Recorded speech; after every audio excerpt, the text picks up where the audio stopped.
নমস্কাৰ এই মুহূৰ্তত এটা অত্যন্ত গুৰুত্বপূৰ্ণ খবৰ দিব বিচাৰিছো ইতিমধ্যে আজিৰে পৰা শিৱসাগৰত আৰম্ভ হৈছে বহিৰাগতক বা সন্দেহজনক লোকক খেদাৰ অভিযান শিৱসাগৰৰ লাদেন বজাৰ যিখন বজাৰ মিয়াৰ দখলত আছিল বুলি একাংশই দাবী কৰিছিল সেই লাদেন বজাৰত আজিৰ দিনটোত দেখিবলৈ পোৱা নগল এজনো সন্দেহজনক লোকক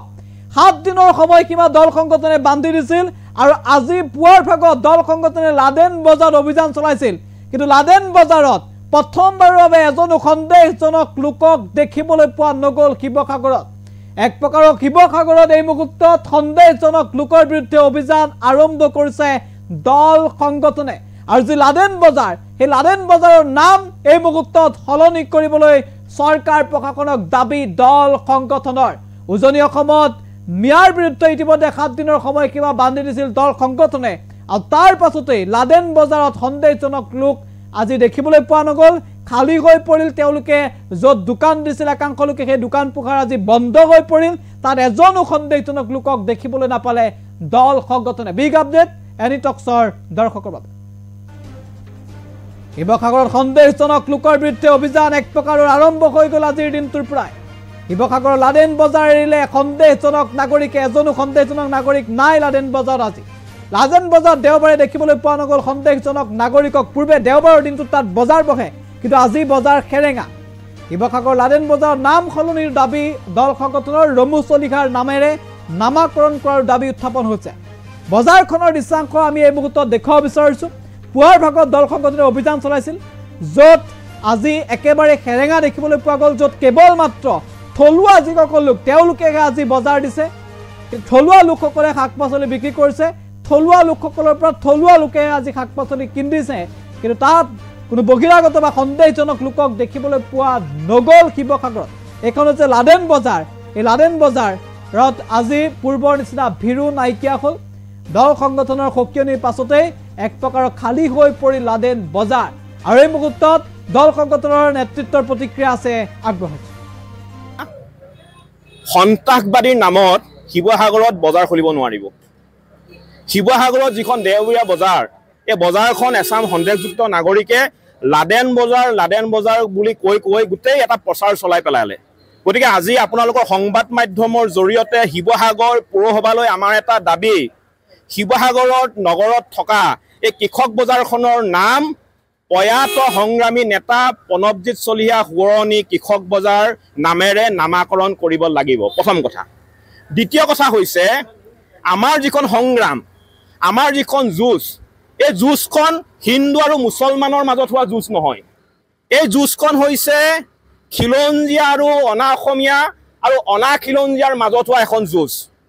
এফালে যদি আমাক অনা অসমীয়াই আমাৰ অসমৰ থলুৱা যুৱক যুৱতীসকলৰ ওপৰত শাৰীৰিকভাৱে অত্যাচাৰ কৰিছে মানসিকভাৱে অত্যাচাৰ কৰিছে শাৰীৰিকভাৱে আক্ৰমণ কৰিছে বা অসমৰ ভাষা কলা কৃষ্টি সংস্কৃতিক চূড়ান্তভাৱে অপমান কৰিছে আৰু অন্যফালেদি কিন্তু আমাৰ এইসকল সন্দেহযুক্ত নাগৰিকে আমাৰ অসমৰ খিলঞ্জীয়া মহিলাক ধৰ্ষণ কৰিছে আৰু খিলঞ্জীয়া মহিলাক ধৰ্ষণ কৰি হত্যা কৰিছে গতিকে এই কাণ্ডক আমি কোনো কাৰণতে কোনো এজন থলুৱা অসমীয়া মানুহে কেতিয়াও সহ্য কৰিব নোৱাৰে যাৰ কাৰণে উজনি অসমত থকা যিসকল সন্দেহযুক্ত নাগৰিক আছে এই নাগৰিকসকলে এসপ্তাহৰ ভিতৰত উজনি অসম ত্যাগ কৰিবৰ কাৰণে আমি আহ্বান জনাইছিলোঁ আৰু এই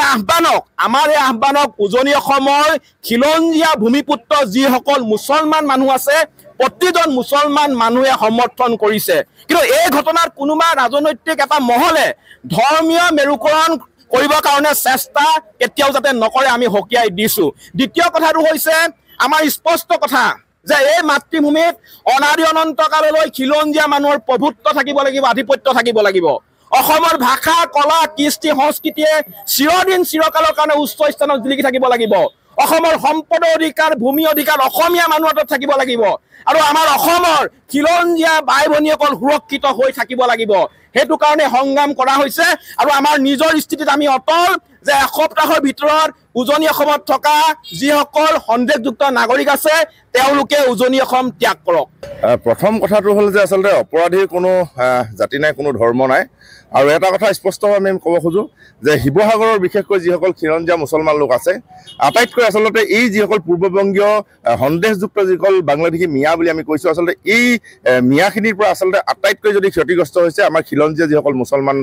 ভাই বন্ধু আছে সেইসকলে আচলতে আটাইতকৈ বেছি ক্ষতিগ্ৰস্ত হৈছে কাৰণ যিসকল চাৰিত্ৰিক বৈশিষ্ট্য যিটো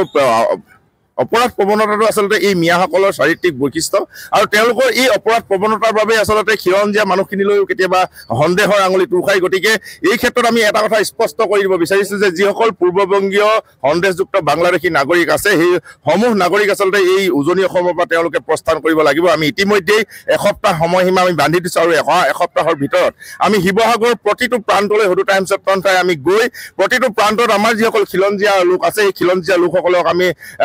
সজাগ কৰাৰ লগতে আমি এই যিসকল পূৰ্ববংগীয় সন্দেহযুক্ত বাংলাদেশী নাগৰিকে বিভিন্ন কামত নিয়োজিত হৈ আছে আমি তেওঁলোককো আমি সতৰ্কবাণী দিবলৈ আমি প্ৰত্যেকটো অঞ্চললৈ গৈ আছোঁ আৰু আমি আজি ইয়াৰ পৰা এই শিৱসাগৰ শিৱদৌল প্ৰাংগণৰ পৰা আমি এটা কথা স্পষ্ট কৰিব বিচাৰিছোঁ যে অহা এসপ্তাহৰ ভিতৰত যদি এই পূৰ্ববংগীয় সন্দেহযুক্ত বাংলাদেশী মিয়াসকল যদি ইয়াৰ পৰা প্ৰস্থান নকৰে তেতিয়াহ'লে আমি সদৌ টাইমছ অফ ট্ৰণ্টাই নিজাববীয়াকৈ আচলতে ব্যৱস্থা গ্ৰহণ কৰিবলৈ বাধ্য হ'ম গতিকে আমি খিলঞ্জীয়া ৰাইজকো এটা কথা আহ্বান জনাইছোঁ যে আচলতে আমি প্ৰত্যেকেই এই ক্ষেত্ৰত সজাগ হ'ব লাগিব প্ৰত্যেকেই মাৰ বান্ধি থিয় হ'ব লাগিব ইতিমধ্যে আমি দেখিছোঁ যে বিভিন্ন